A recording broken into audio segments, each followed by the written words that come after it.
بسم اللہ الرحمن الرحیم الحمد للہ والصلاة والسلام علی رسول اللہ وعلی آلہ واصحابہ۔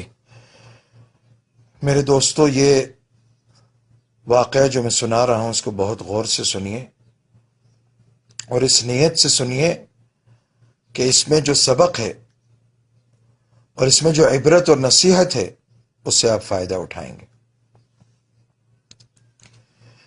یہ واقعہ ایک عرب دوست نے بیان کیا کہ وہ نماز پڑھنے کے لیے مسجد گیا تو مسجد میں نماز کے بعد جب اعلان ہوا کہ ایک جنازہ ہے، آپ حضرات ٹھہریں، جنازہ پڑھ کے جائیں، تو اس کو حدیث شریف یاد آئی کہ نبی پاک صلی اللہ علیہ وسلم نے فرمایا کہ جو شخص نماز جنازہ پڑھے گا اس کو 1 قیرات اجر ملے گا، اور جو نماز جنازہ کے ساتھ جو جنازے کے ساتھ قبر تک جائے گا، تدفین میں شریک ہوگا، اس کو 2 قیرات اجر ملے گا۔ اور 1 قیرات کتنا ہے؟ احد پہاڑ کی برابر۔ تو اس نے کہا کہ اتنا بڑا اجر حاصل کرنے کا موقع مل رہا ہے، اس نے جنازے میں شرکت کی۔ نماز جنازہ پڑھنے کے بعد اس نے کہا کیوں نہ میں جنازے کے ساتھ قبر تک چلا جاؤں تاکہ تدفین میں بھی شریک ہو جاؤں اور میں 2 قیرات یعنی دو پہاڑوں کی برابر اجر لے کر واپس آؤں۔ خیر، وہ تدفین میں شریک ہوا اور اس کے بعد اس نے کہا کہ کسی مسلمان کی تعزیت کرنا، اس کے غم میں اس کو تسلی دینا، یہ بھی تو کتنا بڑا ثواب ہے۔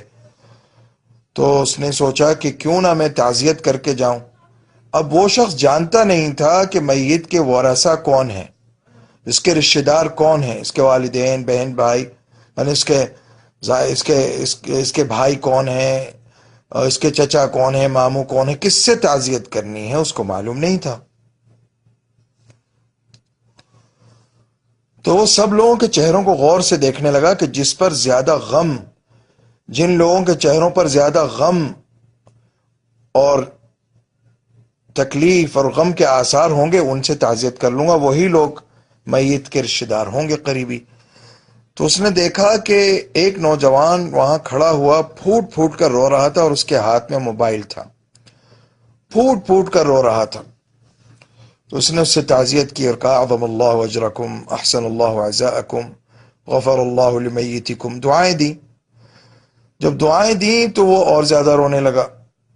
اس نے کہا کیوں رو رہے ہو تم اتنا؟ اس نے کہا کہ آپ کو معلوم ہے یہ شخص جس کی تدفین میں آپ ابھی شریک ہوئے کون تھا؟ انہوں نے کہا مجھے تو نہیں معلوم کون تھا۔ کہا کہ یہ میرا سگا بھائی تھا، یہ میرا بھائی تھا، اور یہ اس کا موبائل ہے جو میرے ہاتھ میں ہے، اور میں اس موبائل کو دیکھ دیکھ کر رو رہا ہوں کہ اس میں میرے بھائی نے طرح طرح کے گانے، فلمیں اور بےہودہ فوٹو اور کیا کیا اس نے ریکارڈ کر رکھا تھا، اور کس طرح اسی طرح کی چیزیں وہ اپنے دوستوں کو بھیجتا تھا، اور اس کے دوست بھی اسی طرح کے تھے جو اس طرح کی چیزیں اس کو بھیجا کرتے تھے۔ اور اس میں کوڈ لگا ہوا ہے، جو ہم میں سے کسی کو معلوم نہیں ہے۔ وہ کوڈ میرے بھائی کے ساتھ ہی دفن ہو گیا، اور میں رو اس بات پر رہا ہوں کہ اب دنیا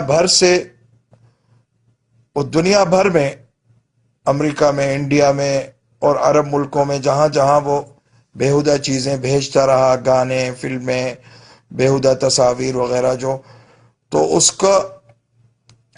کا گناہ ابھی تک اس کو ہو رہا ہوگا، اور قبر میں اس کی وجہ سے عذاب ہوگا۔ اس لیے میں رو رہا ہوں، کاش میرا بھائی اپنے موبائل کے ذریعے علم دین، احادیث شریفہ، آیات کی تفسیر اور دین کی باتیں، نصیحتیں بھیجتا تو آج قبر میں اس کو کتنا اجر مل رہا ہوتا۔ تو میرے دوستو، اس کے بھائی کی تو موت آ گئی تھی، ہمیں مہلت ملی ہوئی ہے۔ ہم سب کو خوب اچھی طرح سے یہ بات یاد رکھنی چاہیے کہ ہماری طرف سے کوئی ایسی چیز آگے نہ بڑھے جو ہمارے لیے گناہ کا یا عذاب کا سبب ہو۔ اللہ تعالی ہمارے گناہوں کو معاف فرمائے اور ہم سب پر رحمتیں نازل فرمائے، اور اللہ تعالی ہمیں اللہ والا بنا دے۔ اللہ تعالی غفور و رحیم ہے۔ وصلی اللہ وسلم وبارک علی نبینا محمد۔